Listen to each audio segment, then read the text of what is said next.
BBC News. Well, the inflation number was a little surprise. Everybody, even the Chancellor, was alluding to there's probably going to be a bump next week. I heard him say that last week. It didn't actually happen. In fact, inflation has fallen by 0.1%. Suren Tiru is the economics director at the Institute for Chartered Accountants in England and Wales. He does numbers for a living. Suren, were you surprised by this? Yes, certainly. I think most economists were expecting a slight increase to around 7%. So the fact that it actually fell is good news. Was also in better news is some of the other measures that economists and central banks look at, such as core inflation, which strips out some more volatile elements around price rises. That actually fell pretty sharply, and that's been pretty stubborn over the last few months. That's fallen sharply. That all suggests that we are starting with a battle in the fight against inflation. OK, how optimistic are you prepared to go? Is the Prime Minister going to get his target to halve it between January and December?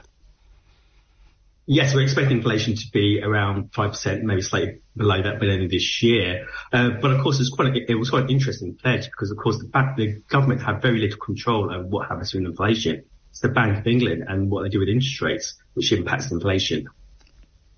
Yes, so you mean even though he's going to claim credit for it, he can't claim credit for it?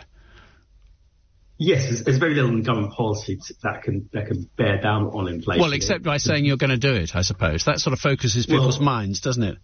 Well, yes, but the most prevalent tool, you see it around the world, is interest rates. And of course, we've seen interest rates rise sharply over the last couple of years.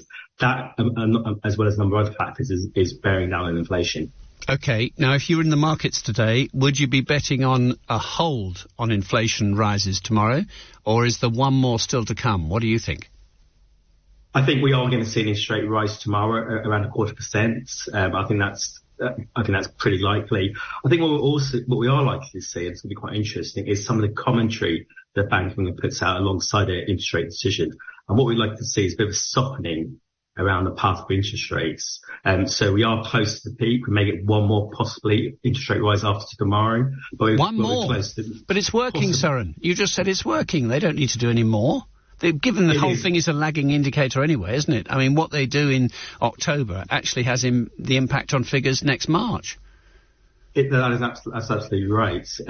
Well, what I think they will be concerned about is that inflation, while it is on the way down, it's still more than 3 times their own 2% target.